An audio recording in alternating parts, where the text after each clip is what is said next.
اعوذ باللہ من الشیطان الرجیم، بسم اللہ الرحمن الرحیم۔ اللہ کے نام سے آغاز جو بڑا مہربان بےحد کرم کرنے والا ہے۔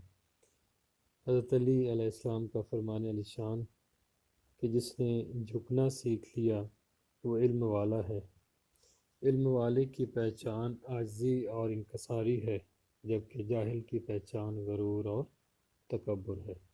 رموز اوقاف حصہ دوم۔ تو پیارے بچوں، اس سے پہلے ہم نے حصہ اول پہ بات کی تھی، جس میں پہلی 5 علامتیں جو ہیں ان کے حوالے سے میں نے آپ کو بتایا تھا۔ پہلی 5 علامتوں میں سکتہ، ختمہ، وقفہ، رابطہ اور تفصیلیہ کی علامت شامل تھی۔ تو آج ہم جو بقیہ 5 علامتیں ہیں ان کے حوالے سے بات کریں گے۔ سب سے پہلی علامت ہے بیٹا سوالیہ، جس کو استفہامیہ بھی کہتے ہیں۔ انگریزی میں اس کو کویسچن مارک کہا جاتا ہے۔ تو اب دیکھتے ہیں اس کی تعریف کیا ہے۔ سوالیہ کو استفہامیہ بھی کہتے ہیں۔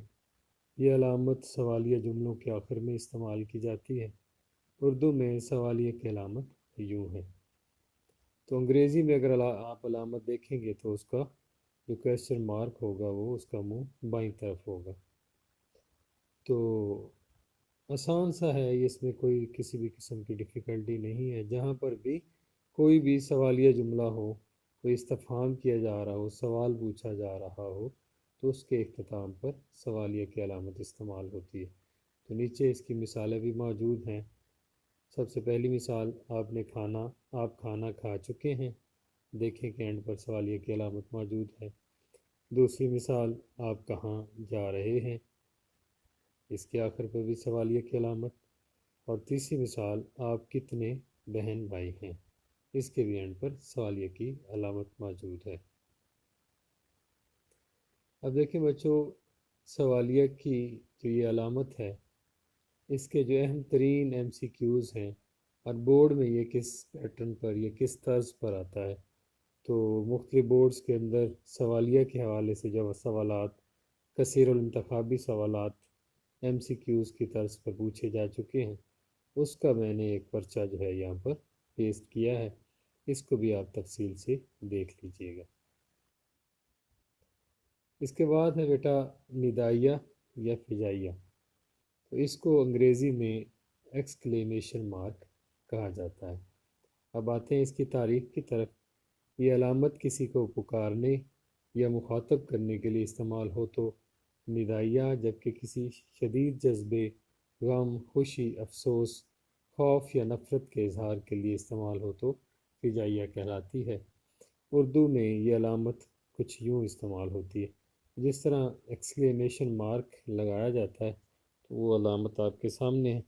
انگریزی اور اردو کی علامت میں کچھ زیادہ فرق نہیں ہے، بلکہ بعض اوقات دیکھنے میں آتا ہے کہ جو اردو کی علامت ہے اس میں جو اوپر والا اس کا حصہ ہے اس کو تھوڑا سا ٹیڑھا کر کے لکھا جاتا ہے۔ تو آپ نے دیکھ لیا، ندا جو ہے وہ آواز سے ہے، کسی کو پکارنا یا مخاطب کرنا، اور جو فجائیہ ہے وہ غم، خوشی، افسوس یا کسی بھی جذبے کے اظہار کے لیے۔ سب سے پہلی مثال توبہ، اس کے بعد ندائیہ کی علامت کس قدر گرمی ہے۔ پھر دوسری مثال دیکھیے، شاہد میری بات سنو۔ تو یہ ندائیہ کی مثال ہے اور اوپر والی فجائیہ کی مثال تھی۔ شاہد کے فوری بعد جو ہے وہ ندائیہ لگایا گیا ہے، کیونکہ اس میں کسی کو پکارا جا رہا۔ تیسری مثال دیکھیے، واہ کیا شعر ہے۔ تو واہ کے بعد بھی ندائیہ کی علامت موجود ہے، اور اس میں بھی تعریف جو ہے اس میں خوشی کا اظہار کیا جا رہا، تو یہاں پر بھی علامت استعمال کی گئی۔ اب اس کا بھی پرچہ یہاں پر پیسٹ ہوا ہے، اس کو آپ اچھے طریقے سے دیکھ لیجئے گا کہ ندائیہ کی علامت آپ کے جو اردو کے پیپر میں کس طرح استعمال ہوتی ہے اور اس کے ممکنہ ایم سی کیوز کس طرح بن سکتے ہیں، یہاں پر آپ نظر لگا کے دیکھ لیجئے گا۔ ہماری اگلی علامت ہے بیٹا واوین، جس کو انگریزی کے اندر انورٹڈ کاماز کہا جاتا ہے۔ اب آتے ہیں اس کی تعریف کی طرف۔ یہ علامت کسی قول، اقتباس یا فرمان کو ہو بہو نقل کرنے کے لیے اس کے شروع اور آخر میں استعمال کی جاتی ہے۔ اردو میں یہ علامت کچھ یوں استعمال ہوتی ہے۔ تو جو میرے پاس WP آفس کا سافٹ ویئر تھا اس کے اندر جو ہے یہ انگریزی طرز کی ہی علامت جو ہے وہ مجھے ملی، جو کہ مجھے لکھنا پڑی۔ تو اردو میں جو آپ کی پیش ہوتی ہے، دو پیش جو ہے وہ دائیں طرف اور دو جو پیش ہے وہ بائیں طرف لکھی جاتی ہیں، اسی سے یہ واوین کی علامت جو ہے وہ آپ کے سامنے موجود ہوتی ہے۔ اب آتے ہیں اس کی مثالوں کی طرف۔ والد محترم اکثر کہتے تھے محنت کرنے والا بھوکا نہیں مرتا۔ جو تمہیدی جملہ ہے اس کے بعد رابطے کی علامت ہے، اور آگے جو کوٹیشن ہے وہ ہم نے انورٹڈ کاماز میں لکھی ہے۔ اگلی مثال ہے جی، قائد اعظم نے فرمایا، رابطے کی علامت اور اس کے بعد کام، کام اور صرف کام۔ یہ کام اور صرف کام جو یہ ہم نے انورٹڈ کاماز یا واوین میں لکھا ہے۔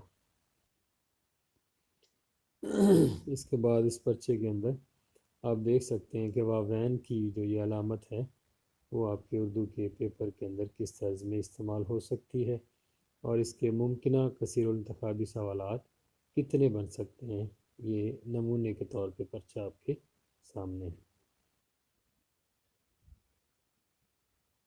اس کے بعد ہے بیٹا کوسین، جس کو خطوط وحدانی بھی کہتے ہیں، انگریزی میں اس کو بریکٹس کہا جاتا ہے۔ اب دیکھتے ہیں اس کی تعریف کیا ہے۔ کوسین کو خطوط وحدانی بھی کہتے ہیں۔ یہ علامت تحریر میں جملہ معترضہ کو اصل تحریر سے ممتاز کرنے کے لیے استعمال کی جاتی ہے۔ جو جملہ معترضہ ہے اس کو اصل تحریر سے الگ کرنے کے لیے اس علامت کا استعمال کیا جاتا ہے۔ اب آتے ہیں کہ یہ جملہ معترضہ جو ہے وہ کیا ہوتا ہے۔ جملہ معترضہ سے مراد ایسا جملہ ہے جس کا اصل جملے سے کوئی تعلق نہ ہو، لیکن وہ کسی لفظ یا جملے کی وضاحت یا تفصیل بیان کرنے یا بطور طنز کے استعمال کی جاتی ہے۔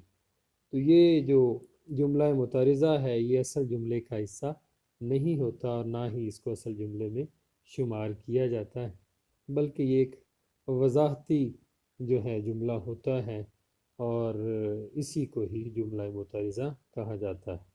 اب آپ دیکھتے ہیں کہ اس کی مثالیں کون کون سی ہیں۔ نمبر 1، قائد اعظم خدا ان پر اپنا فضل رکھے۔ یہ دیکھیں جی، بریکٹ شروع اور بریکٹ بند، بریکٹس کے اندر جو ہم نے اضافی جملہ لکھا، خدا ان پر اپنا فضل رکھے، یہ جملہ معترضہ ہے اور اسی کو ہم نے بریکٹ کے اندر بیان کیا۔ دوسری مثال دیکھیں، ڈاکٹر اجمل، بریکٹ شروع اور بریکٹ بند، اس کے اندر جو جملہ لکھا گیا جو ہمارے ہمسائے تھے، یہ ہم نے اضافی اطلاع دی ہے، یہ انفارمیشن دی ہے، یہ جملہ متعارضہ ہے اور یہ اصل عبارت کا حصہ نہیں ہے، یہ مصنف نے وضاحت کے طور پہ استعمال کیا ہے، تو یہی جو ہے وہ قوسین کے اندر لکھا جائے گا۔